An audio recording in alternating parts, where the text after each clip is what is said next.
3장 13절에서 15절까지의 말씀입니다. 출애굽기 3장 13절에서 15절까지의 말씀 다 같이 함께 읽도록 하겠습니다. 출애굽기 3장 13절에서 15절 말씀 다 같이 읽겠습니다. 시작. 모세가 하나님께 아뢰었다.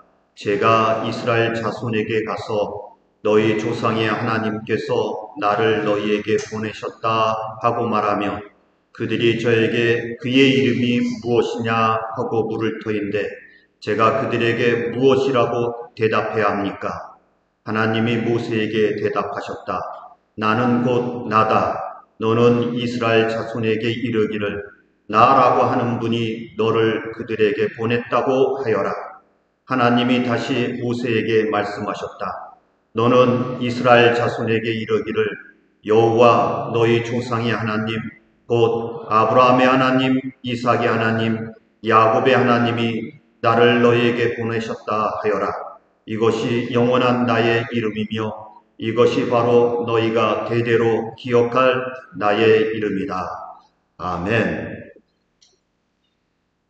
제 이름이 그 가운데 순자가 들어갑니다. 이순우. 근데 남자 이름 중에 순자가 들어가는 경우가 그렇게 흔하지가 않습니다. 저는 제 이름하고 똑같은 이름을 가진 분을 두 분을 보았는데 하나는 제 고등학교 1년 선배 여자분이었고요.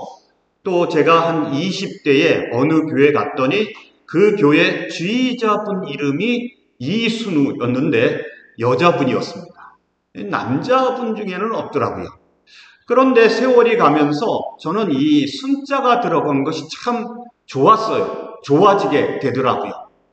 저희 아버지가 아들을 5을 두고 딸을 하나 두셨는데 위에서부터 좋은 거를 많이 쓰셨거든요. 이름을 현철, 경창. 저희 셋째 형은 이름이 이제 경자가 들어가거든요. 근데 그게 박갈경입니다. 박갈경. 그래서 예전에 저희 형이 저보고 그런 적이 있어요. 아버지가 내 이름에 박갈경을 넣어서 이렇게 맨날 박가는 것처럼 고생한다고 이런 얘기를 한 적이 있는데요.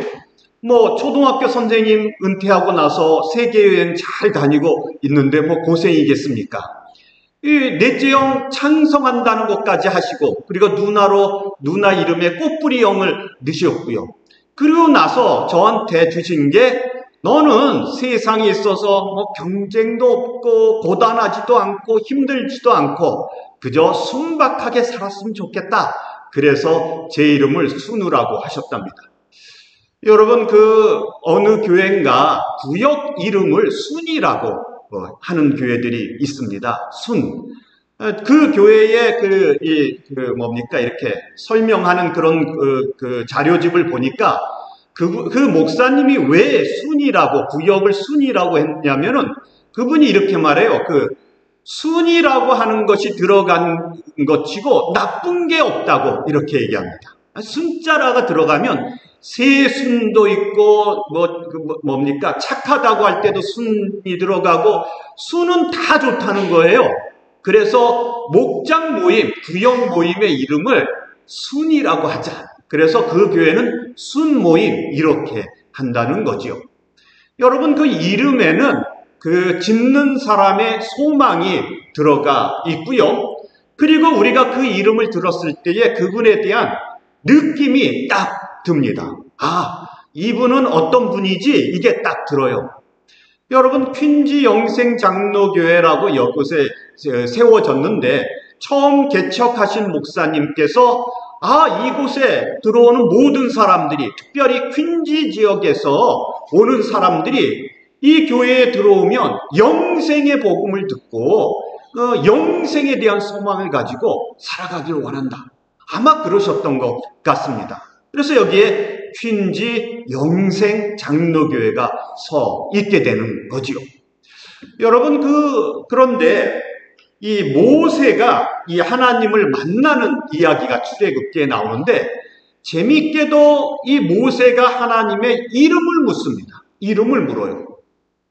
하나님, 나를 보내시는 거는 좋은데 제가 가서 뭐라고 그분이 보내시는 분이 뭐라고 누구라고 이름이 뭐냐고 할까요? 이름이 뭐냐고 사람들이 물어보면 뭐라고 대답을 하면 좋겠습니까? 이렇게 얘기를 하는 것입니다. 여러분, 모세의 생각은 이런 겁니다.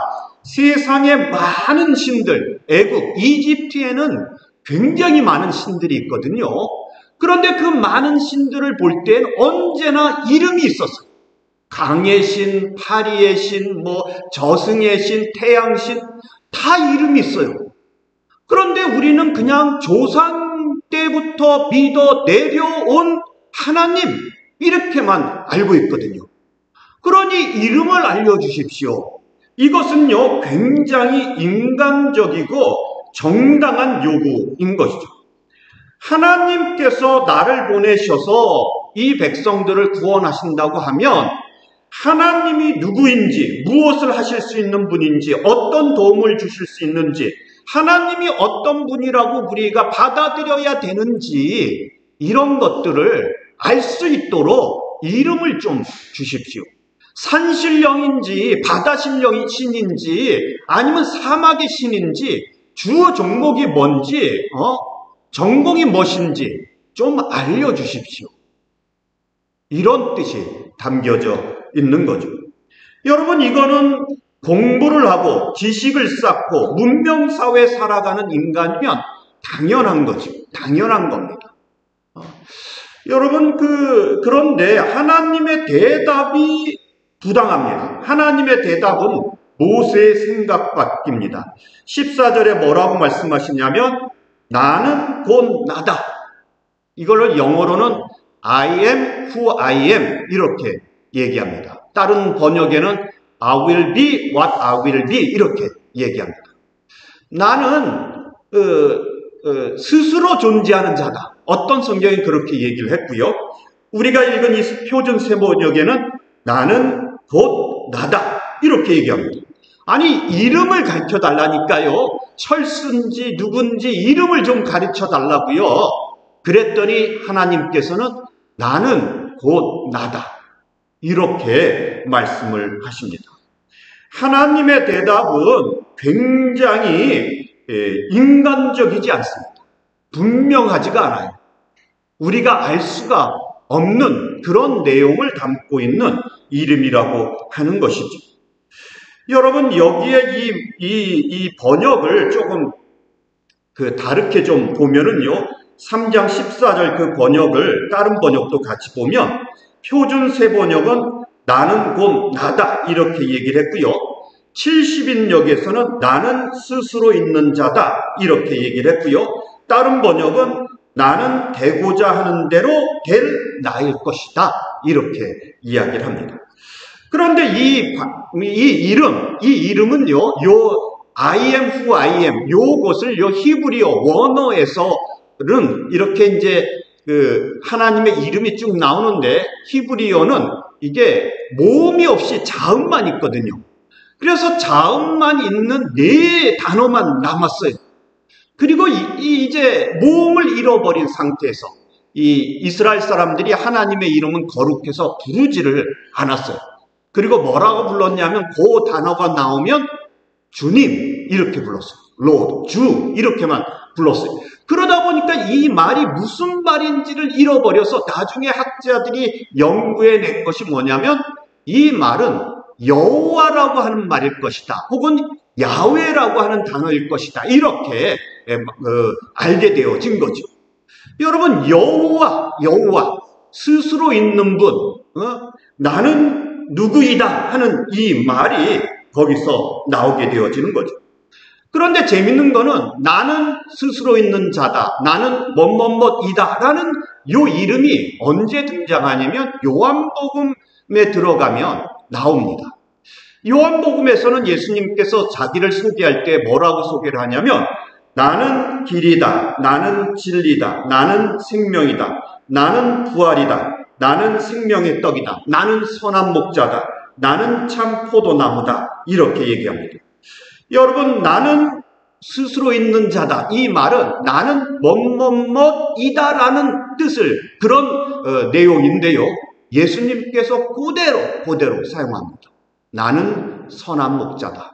나는 참 포도나무다. 이렇게 이야기를 하고 있는 거죠. 이 이름의 뜻은 무엇이냐면요. 이 이름은 하나님께서 무엇이든지 하고자 하시면, 되고자 하시면 그렇게 될 것이다 하는 뜻이 담겨져 있습니다. 인간들의 소망이 아니고, 인간들의 계획이 아니고, 인간들의 뜻이 아니고, 하나님께서 하고자 하시면, 하나님께서 되고자 하시면, 하나님께서 원하시면 그대로 될 것이다 하는 것이 이 이름에 담겨져 있는 거죠.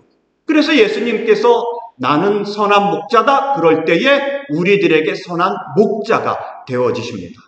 그 선한 목자는 우리가 사망의 음침한 골짜기를 걸어가고 그 절망 속에 빠져 있을 때도 우리와 함께 있어 주시죠. 나는 참 포도나무다. 너희가 나한테 붙어 있으면 너희들은 이곳에서 이 포도에서 영양분을 받고, 그리고 너희가 이 세상에서 살아갈 힘을 얻고 영생하게 될 거다. 나는 그 생명의 떡이다. 너희가 나를 먹으면 영생을 얻을 수 있을 거다. 이런 이름의 뜻이 담겨져 있는 거죠. 여러분, 하나님께서 너희는 나의 백성이다 이렇게 말씀하시면 여러분은 하나님의 백성입니다. 여러분, 이렇게 내가 하나님의 자녀고 하나님의 백성이 꼭 이 말을 하면, 목사님이 저를 잘 몰라서 하시는 말씀이지요. 혹은 목사님이 저 사람이 얼마나 악한지를 몰라서 하시는 말씀이지요. 이렇게들 생각을 합니다. 아니에요. 하나님께서 너희는 내 백성이다. 너희는 내 자녀다. 내가 너희를 구원할 것이다 라고 말씀하시면 그대로 되어진다. 그대로. 그게 하나님의 이름의 뜻입니다. 나는 뭐뭐뭐이다. 나는 말한 것을 반드시 이루는 존재다. 나는 약속한 것은 꼭 완성하고야만은 존재다. 이렇게 얘기하는 거죠. 요 가까운 하버드 대학 신학대학에 유명한 신학자가 한 명이 있습니다. 지금은 은퇴를 하셨는데요. 연세가 지금 90이 넘으셨는데, 하비 칵스라고 하는 분이 있습니다. 이분이 옛날에 세큘러 시티, 세속도시라고 하는 책을 썼습니다. 도시에도 과연 하나님의 구원의 역사가 있을까? 여러분, 이분이 보고 있는 도시는 어디였을까요?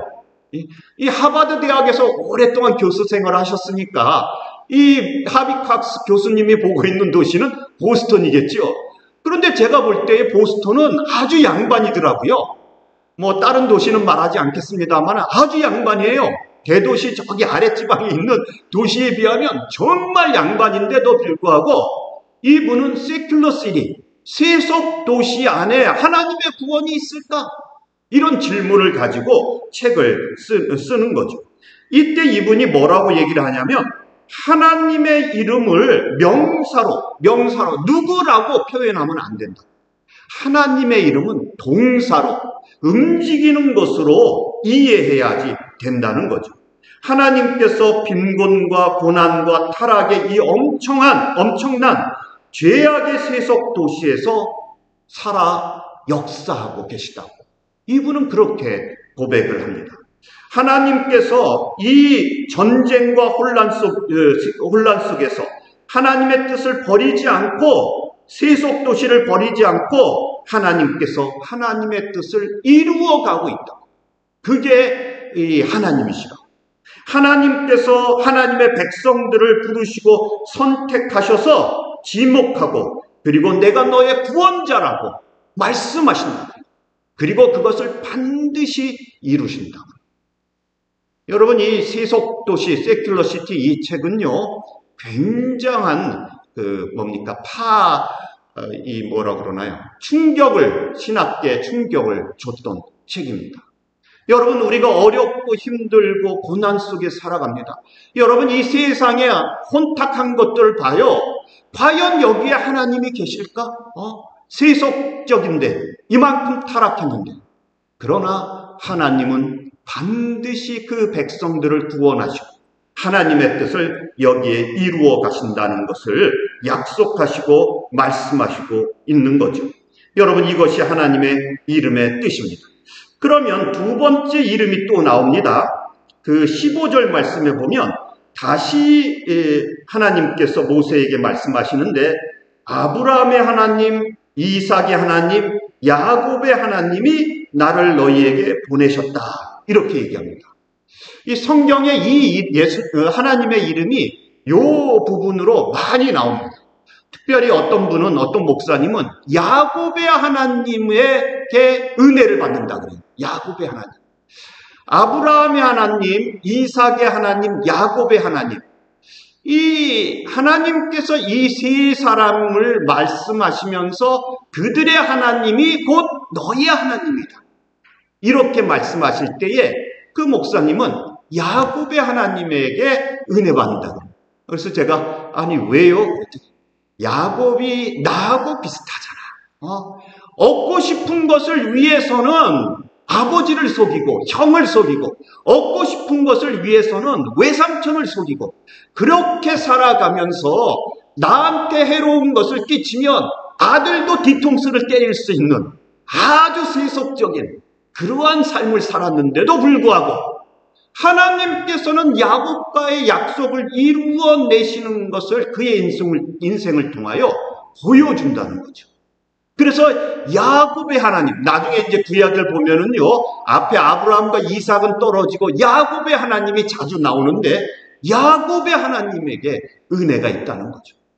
여러분, 여기서 하나님께서 이름을 말씀하시면서 아브라함의 하나님, 이삭의 하나님, 야곱의 하나님이라고 말하는 것은요, 그들의 인생을 지키고 인도한 하나님이 바로 너희들의 하나님이다, 이렇게 얘기하는 거죠.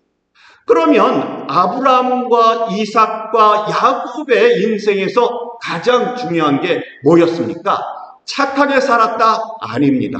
용기 있게 살았다? 아닙니다. 이 세 사람에게서 가장 중요한 것은 하나님과 약속을 한 사이입니다. 하나님과 약속을 했어요.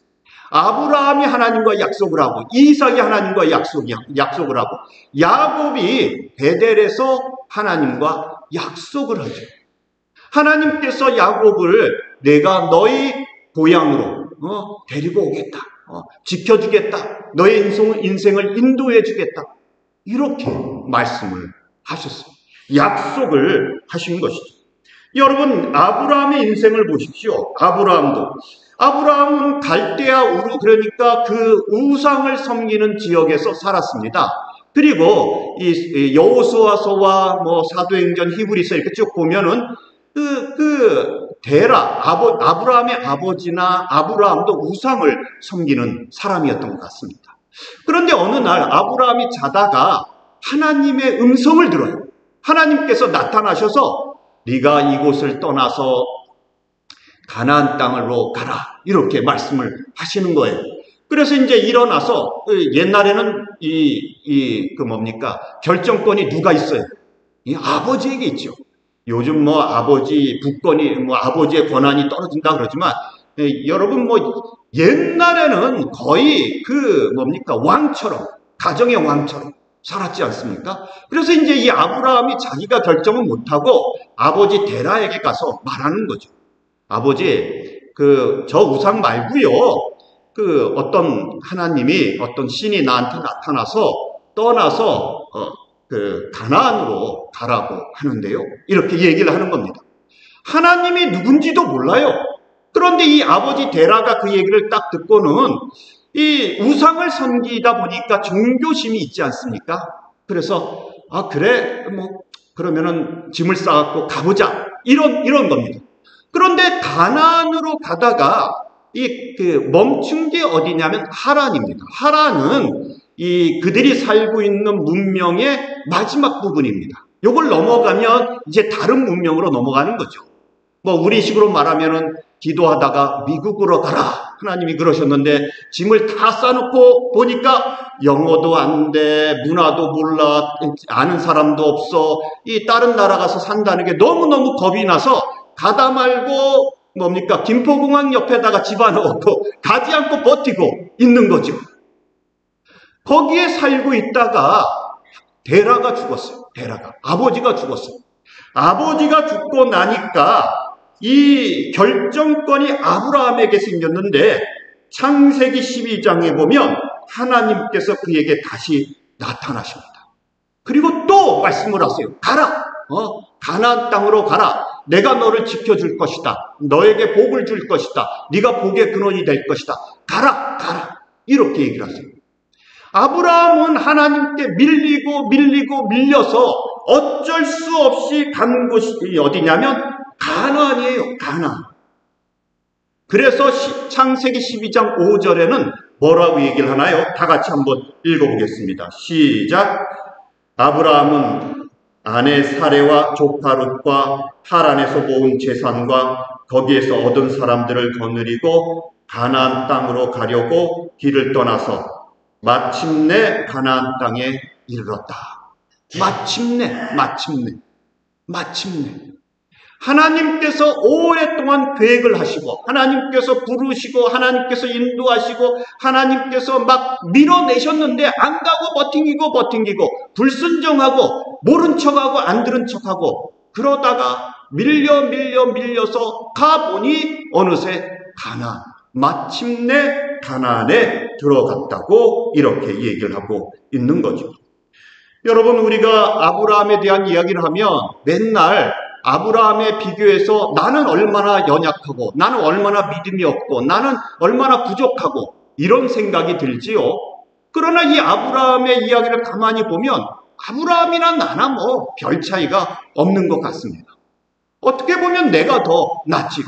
그런데 이 아브라함이 어떻게 됩니까? 나중에는 하나님과 언약을 맺는 사람으로, 자기의 아들을 하나님께 바치는 사람으로, 하나님만 바라보고 가는 사람으로 변화되어져요. 성장해가요. 바뀌어간단 말입니다. 하나님께서 그의 인생을 인도해 가셔서 결국에는 믿음의 조상으로 만들어 가신다는 거죠. 여러분, 우리가 예수 믿어가면서 실망하고 절망하고 그럴 필요 없습니다. 여러분들이 능력이 있어서 구원받을 만한 자격이 있어서 그래서 예수 믿은 게 아닙니다. 하나님께서 밀어내셔서 믿음의 자리에 와 앉아있는 것이 여러분들이라는 거죠. 이 모든 것이 다 하나님의 은혜인 겁니다. 아브라함에게 그렇게 하셨고 또 우리들에게 그렇게 하고 있는 거죠.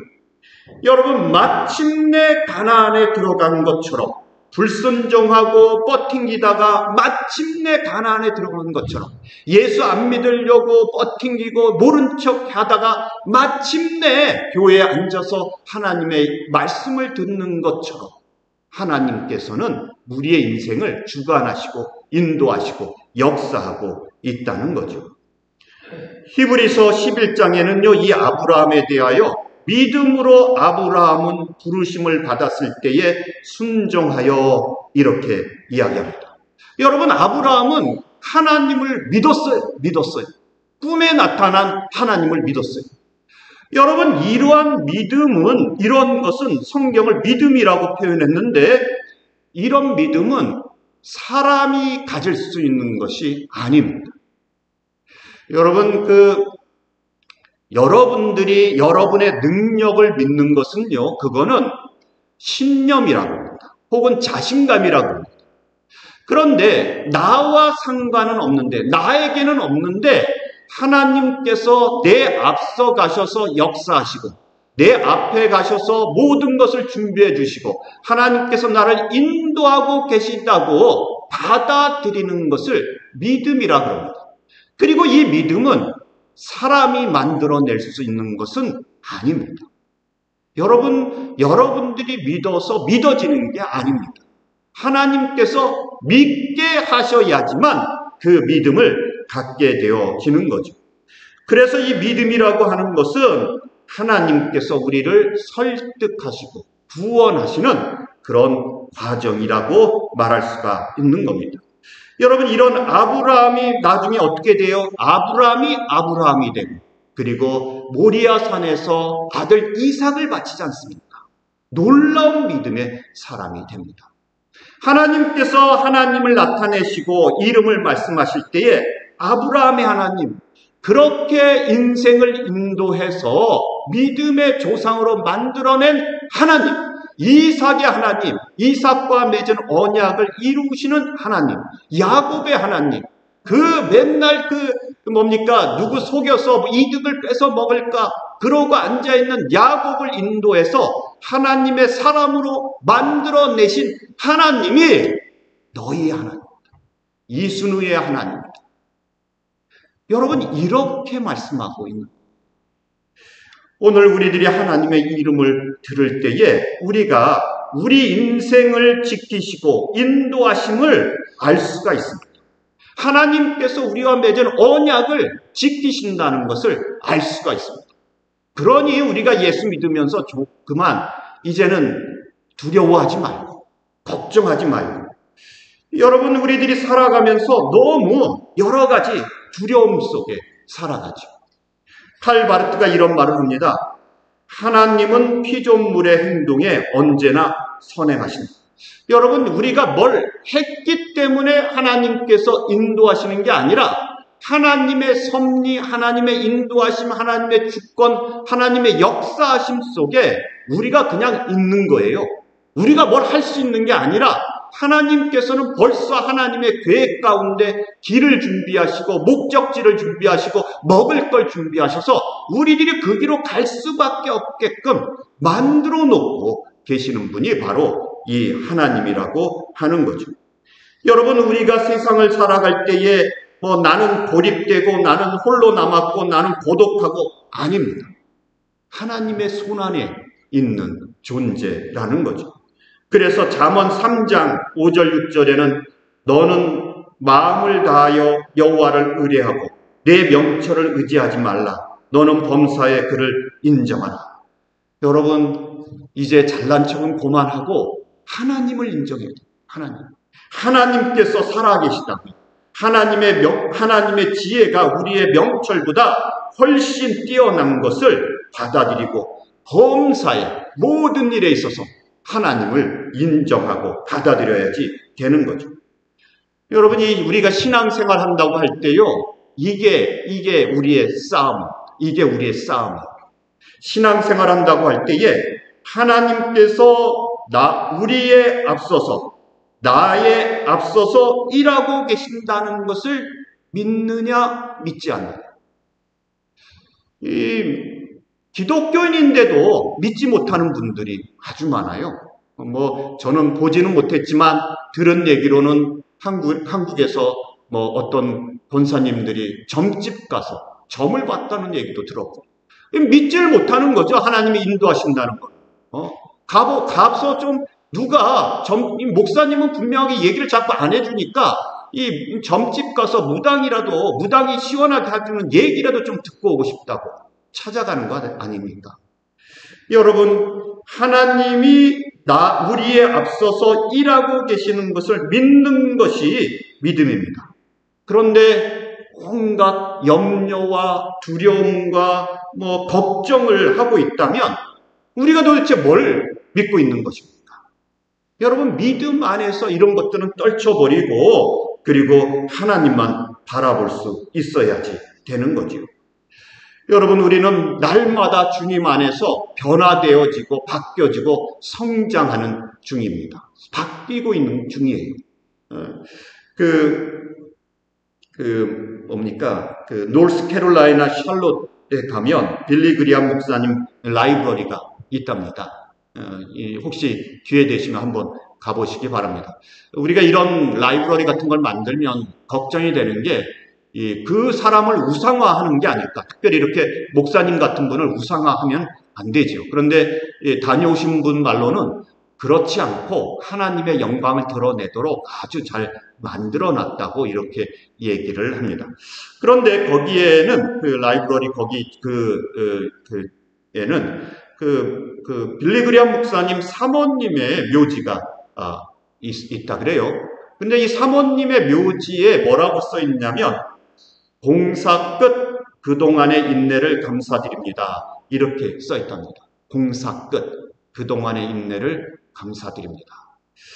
이거는요, 그 빌리그리엄 목사님하고 사모님, 루스 사모님하고 어느 날 이 차를 타고 가다가 어느 지역을 가는데 거기에 이렇게 간판이 써 있더래요.